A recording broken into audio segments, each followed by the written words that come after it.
Welcome to our inbounds and out of bounds training on talking and working with kids and their families. We'll just begin with why this matters. We work with kids every single day, and a lot of us on this team are pretty young ourselves. And the families who walk through our doors are handing us the most precious thing that they have. So, our job here isn't only to run a great program, it is to be the safest adults that these kids know.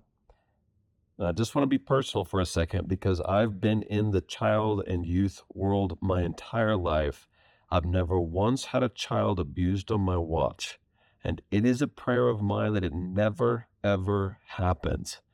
I honestly don't even know how I would live with myself. And if you've ever wondered why we have cameras over every square inch of this place, that right there is why.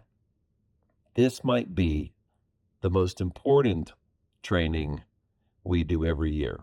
And so we're going to slow down and actually walk through it, not just rules on a screen, but what these things look like in real life. So here is the promise that we're making. Every child leaves the way they came in, but better. And every single one of us is protected, even from the appearance that anything was ever wrong. Above accusation. That's the goal. Now, second, let's just talk about those that are drawn to the kind of work that we do here at Hope Homes, including the community center or kids care or anything we do. You've got to understand this about those who gravitate to working with kids, because there are two kinds of people, and the first kind are just the best people on earth. People that want to pour into young people, who want a kid to feel valued and seen and loved, people who cheer them on, who teach them to persevere and to get back up and to push past what their own mind said that they could do. That is good. That's what we're built on. And so some of these kids, they've never once had a single person clap for them when they did something. And I'm just telling you, it goes a long way. But there's a second kind that tries to get in here too, and it's people with ill intent. So yes, we do our background checks every time, no exceptions. But here's what I've observed in studying the worst situations that I've ever heard about. The ones who harm kids are very often almost too good to be true. They endear themselves to the parents and the families. The families eventually want them to babysit. They want them to take their kid out. They look like super mentors. And by the time an abuser is finally caught, you need to know statistically they've already harmed many children. So hear the wisdom in this, because it's the most important line in this whole training. After everything that I've seen, this is the one thing I would burn into every one of us. Do not spend one-on-one time alone with a child. Not here, not outside of these walls. That's really not just our policy. That is life advice, period. It protects you from an accusation you could never prove wrong. And it protects the very kids that we exist to protect as well. Now let's talk about the real hard lines, because everything in this training, it's a rule. It's a line not to cross. This is not a vibe. This isn't use your best judgment. We don't assume anyone already knows where the lines are. So we're going to say them out loud and slowly with examples. Because here's the thing, the stuff that gets good people in trouble is not always the obvious villain level move. It's often the small thing that maybe felt kind of fine in the moment. You know, this kind of joke, a hug went maybe a little longer than normal, text that seemed helpful, it felt like nothing to you, and then it became the story that a kid tells at the dinner table. But clear lines will protect two people at the very same time, both the child and you. Fourth category, you need to stay where you can be seen. This is the first rule. Never be alone one-on-one with the child somewhere that you can't be seen. Younger children should have a parent present, period. And here's the moment this actually shows up. It just sneaks up on you. You're running the climbing wall. It's been a great afternoon. A dozen kids. And then they trickle out one by one until it's you and one last kid who still wants to climb. And that right there, you didn't do anything wrong. But now you're at risk because mom or dad wandered off and they're enjoying having a conversation with adults without their kids asking them for something. You need to, one, make sure that camera can see you the whole time. A door propped open, blocking the camera, something like that. No, no, no. The cameras are there for exactly this. But the camera's not the move. The move's to go get the parent. Immediately walk over, say something like, hey, would you mind just coming in here with us? We keep really tight safety rules. There's cameras over every inch of this room for exactly that reason. But we're also never one-on-one with a child, and everybody else just cleared out. And your son really wants to keep climbing. Would you guys mind hanging out in here while he finishes? I mean, no parent has ever been offended by that. I promise you. What they hear is that this place takes my kids' safety seriously, and you just turned a risky moment into the reason that family trusts their children to Hope Homes. Fifth category, touch. What is inbounds? And always out in the open. High fives, fist bumps, a side hug that a kid started, a quick pat on the shoulder, spotting a child the way your training taught you. What's out of bounds every time? Kissing, of course. A child on your lap, never. Piggyback rides, tickling, wrestling, picking a child up. These seem so natural and fun to people who are kind of new to this mission and this industry. But listen, don't do that. The only exception, of course, being a lifeguard rescue. Obviously, physical discipline of any kind, we do not do. That is not in our hands. That's up to parents. Do not touch anything that a swimsuit covers, ever.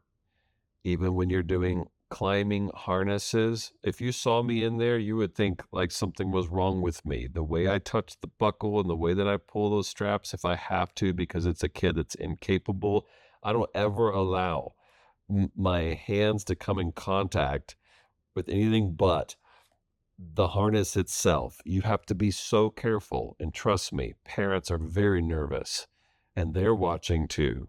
And the kid can misinterpret something really quick and they go tell their parent as well. So be very careful with touch. If a little one's crying, what's a normal staff member thinking I should do? Oh, pick up this little child, comfort them. That sounds so sweet, right? It seems so normal and natural. And then a parent walks in, sees their kid on a stranger's lap. They've got no idea about the last 30 seconds. And now you're explaining yourself. Well, I was just comforting them. Sounds exactly like what someone would say that they don't want around their children. So do not put yourselves there. If a child's hurt, they want comfort, you can kneel down to their level, as you should, a side hug, get some first aid going, get another adult or the parent right into it. But if a kid climbs on you or wants to wrestle, just use an easy, warm redirect. Hey, I'm a high five guy, hands up, put a big smile on your face. But you can be the fun one while also being safe and wise at the same time. Let's talk about words, because this is one people get tripped up on the most. So we really need to hear this. No comments on a kid's body, their looks, certainly how they look in a swimsuit, nothing. Generally, this is also the exact same coaching you want to use with all adults. You do not make a comment on how they look in the workplace, but this is really not about that. So you don't speak about how they look. If you want to say that's an awesome shirt, or little girls like that dress is great, but you don't say you look great in that dress. You don't talk about how they look. Period. That's a line you don't cross. No secrets with the child. No whispering. That's just between the two of you. No teasing kids. Really at all. Stay away from teasing. Most kids are very sensitive. Do not tease, but certainly don't tease them about boyfriends or girlfriends or crushes or who do you like. It's not appropriate. We're the adults in the room. No sexual jokes, no innuendos, no off-color jokes, no cussing, well, where a child can hear it, even if the kid said it first, even if they hear way worse at home. And honestly, stay away from "you're my favorite," because this is how this goes sideways. I've seen it happen. A youth worker has great rapport with some teenagers, tells a little off-color joke. In the moment, he came across cool, Kids laughed. One of them went home and repeated it to mom, thinking it was a cool joke, word for word, minus any bit of context, as if it mattered. And the next day, I'm the one getting a phone call from that mom. It doesn't matter one bit if he didn't mean anything by it. I mean, this is the kind of thing that can get you in big trouble. Some of this might be how people talk out in the world in here with kids in this environment. It's just absolutely off limits. It's not because you're a bad person. It's because we are the safe place. And safe places sound different. And if a kid's the one getting crude or testing you, you keep it clean for both of you. We keep it clean in here, and you just move right along. In terms of communication, main thing here is you need to stay in your lane. So no private texting, no direct messages, no following or friending a kid on social media, not for schedules, not for anything. This is a trap. And it starts out maybe even as helpfulness. A kid on your team asks for the practice schedule or in your class, and you just text it to them easy. Now you and a 13-year-old have a private text thread. You didn't do anything wrong in that message, but a parent scrolling their kid's phone doesn't know that, and neither would an investigator. I've had the version of this. It starts on Facebook. A staff member messages a teenager after hours, innocent in their own mind.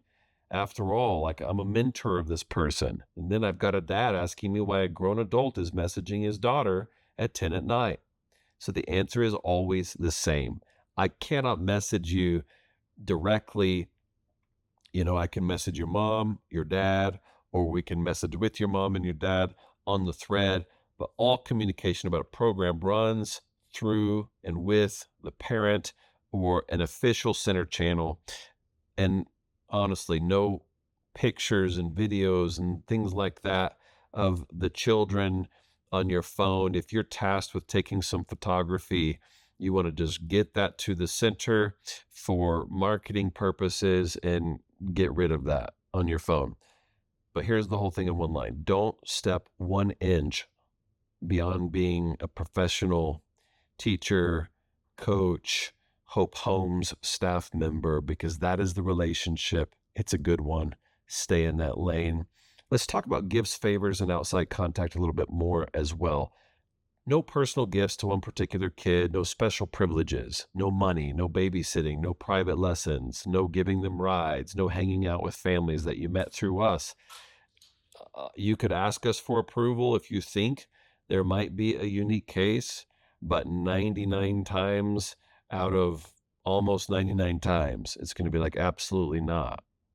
Because even a good-hearted version of this can go wrong. You notice a kid never has a snack, you start slipping them one every day, your heart's in the right place. Now one child's getting special secret attention from one adult. That's the exact shape of the thing that we are guarding against. Bring it to your supervisor. We'll take care of that kid the right way as a program. And when a parent asks you to babysit this weekend because you're so great with their kid, that's a warm, easy line. You know what? I would love to, but we have a rule here. Anything outside the center with kids of this center, it's just off limits. We're just maximally about protecting the children, and so that's not permitted. Listen, it's not like we're trying to run your personal life. We're just closing the exact doors that get good people into really bad situations. And one of our final categories, why we name the particular pattern of grooming. It's because everything that we've just walked through has something in common. It is the exact same things that happen when a child is being groomed.